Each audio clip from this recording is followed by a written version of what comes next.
Hello again, everyone. This is Mama Paula in her kitchen, and today I'm going to be making steamed broccoli, and I'm going to show you how to get that broccoli ready to be steamed. Okay, you're going to take a paring knife and you're going to kind of like go along the sides of the broccoli, okay, because you don't want any bitter stuff. And then we're going to take the knife and I'm going to cut down the center, and then again, like a cross, okay? So it looks like this, okay?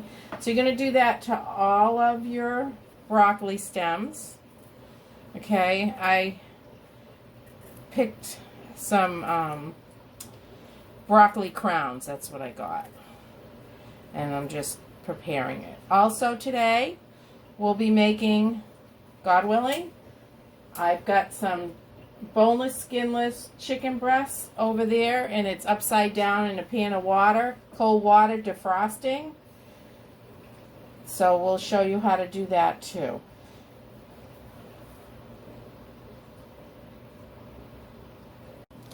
Hello, it's Paula again, and here are all the little broccoli out of the stem, part of the outward part of the stem. These are going to go in the compost.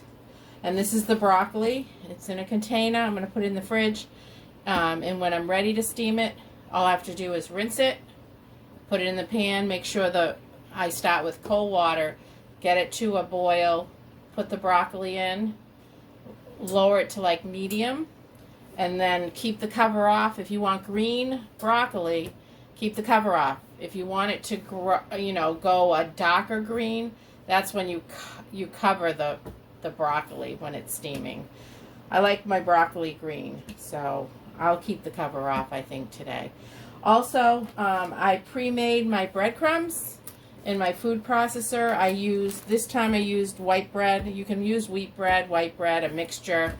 What you want to do is cube it up, put it in your food processor, get it to breadcrumbs, and then you add some parsley, you add some garlic, and some Romano cheese, and a little pepper if you want, okay? And then you can add salt if you want. It just depends on how you like it. But those are all the ingredients for the breadcrumbs.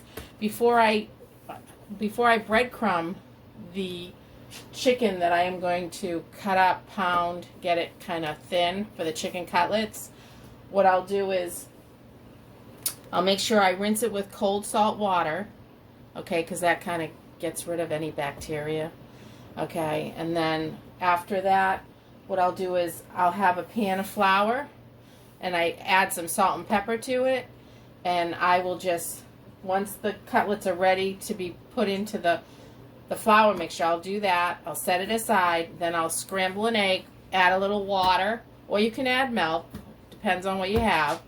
And then you're going to dip the floured chicken into the egg wash. And then after the egg wash, that's when you're going to put it in the breadcrumbs. And once it's all done, then you either can bake it. I usually bake it. I put a little olive oil and a little vegetable oil on cookie sheets, put it in the oven, get it hot, and then I put the chicken on that, and then I, put it on the center rack. And it's probably about 400 degrees in the oven. And what I do is once, it needs to be turned, I turn it once, and then it'll be crispy golden brown. Okay? Hello again, everybody. So the chicken is almost defrosted. So I'm going to drain the water a little bit. I'm going to open the package with a knife. Okay. And I'm going to take the chicken, put it in the pan that it was defrosting in. I'm going to take the backing off of the chicken. This pulls right off. You can get rid of that. Okay, I'm going to add some salt to the chicken. Okay, because we want to rinse it now and make sure it's all nice and clean. Okay. Okay, and I'm going to rinse this styrofoam dish that the chicken came in, okay, and that's what I'm going to put the chicken back into. Then we'll get it on the butcher block and we'll slice it up, take all the imperfection off, and I usually put that in a little bag and I freeze it, and next time I make chicken soup, that's what I use. Alright, so we try to use everything, okay? Like I said before, waste not, want not. Hello again. So now I've got my nice knife to take off all the little imperfections. Okay. And then I'm gonna slice it.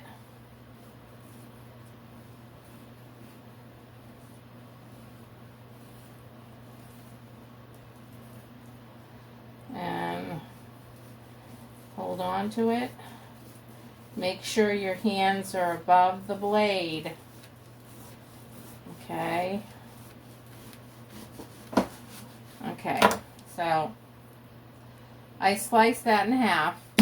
Okay, that wasn't too big, that chicken breast. Okay, I'm going to get rid of some more stuff here, and I'll just continue on and do this, and then when I start to use the meat tenderizer tool, I will come back and show you that. Hi everyone. So I've got some thin sliced pieces of chicken. I'm just going to take regular plastic wrap, okay, put it over the chicken, and it's on a plastic cutting board right here.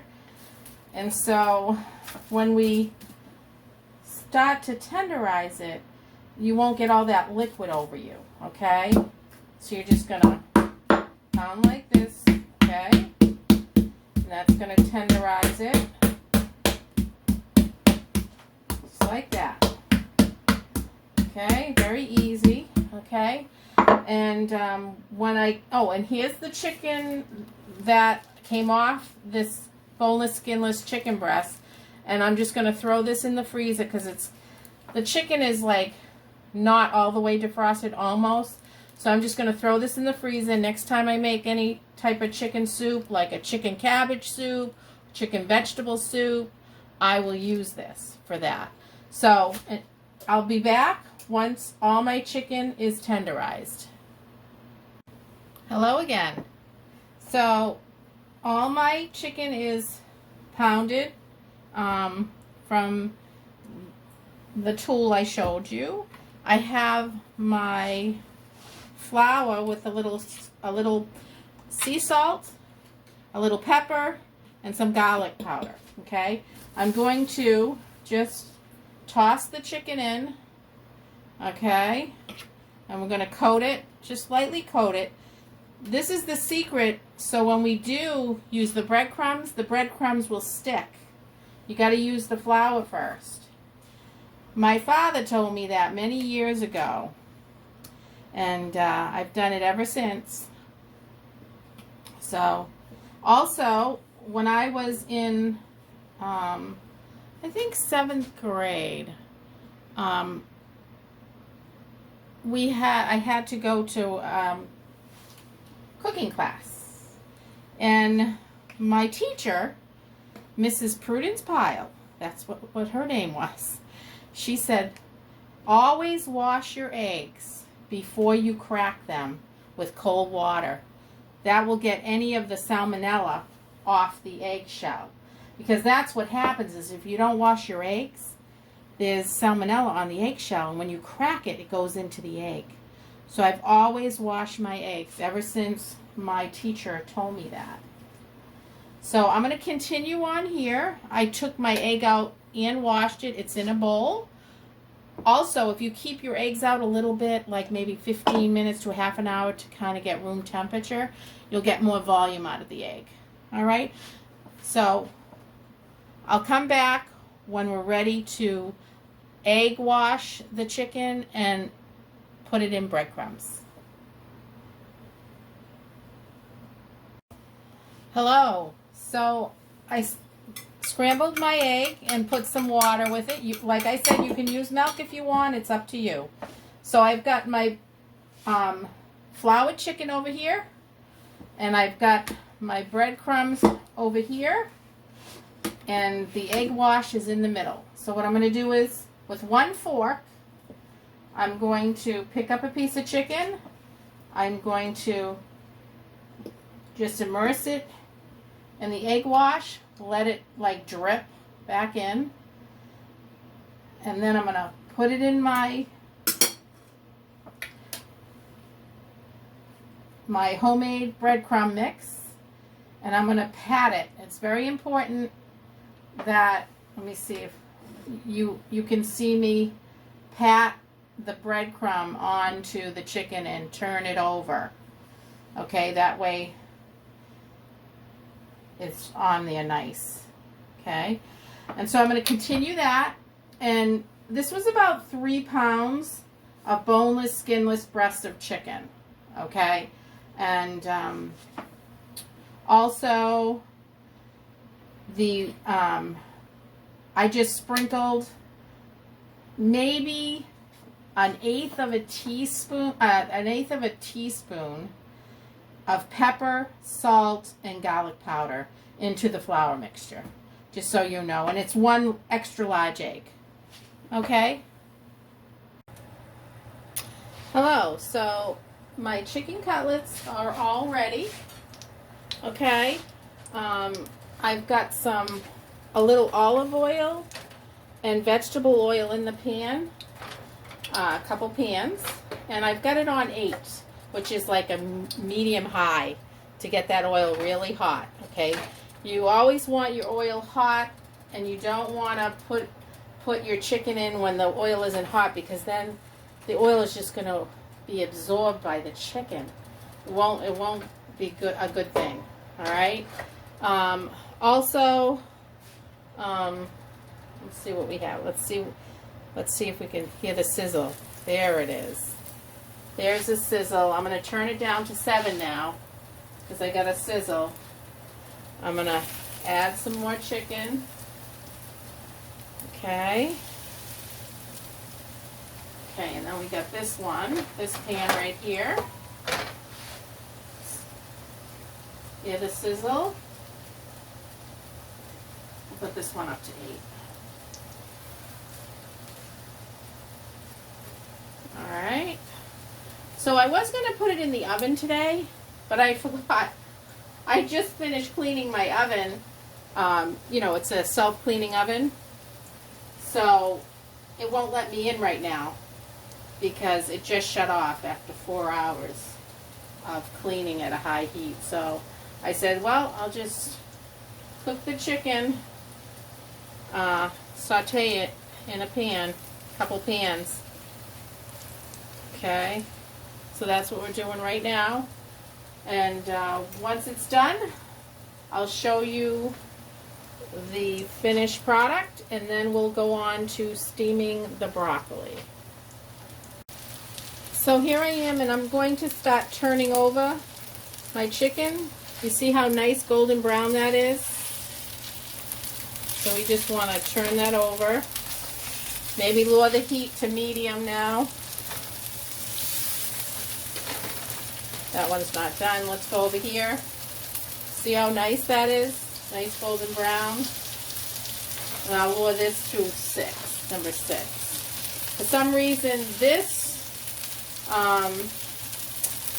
burner cooks it's not as hot as this burner. So you've got to know your burners. Like I said, know what you're working with. So I'll continue on, and you can always tell when chicken is done. So if you put your fork in when it's raw, it feels different. Okay, when you put it in cooked chicken, it's like more dense. Okay, just so you know that. Okay, and these videos are for my 2 girls, and for anyone else who wants to learn how to cook from scratch. So if you need to cut a little cut in the chicken to make sure it's not pink and it's cooked, that's fine. Go ahead and do that. But this is the way it should look, this golden brown. This one's done. I'm going to put it on a dry rack. And then I'm just going to continue making sure that they're done.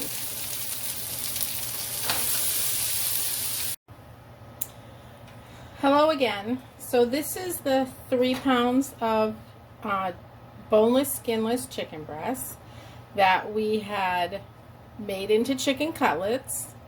And this is probably enough for 6 people, okay? Plus, I put my broccoli in the pot, the pan, probably a half of the way up with water, cold water. Always cook with cold water. And I'm just going to steam that, and that will be our, our lunches, our dinners for the next 2 or 3 days. So remember, if you like this, please submit. My youngest daughter said I have to say this at the end of the video. If you like it, subscribe to my videos. It's Mama Paula's Kitchen. All right, until next time. So here is the chicken cutlets and the steamed broccoli. Enjoy.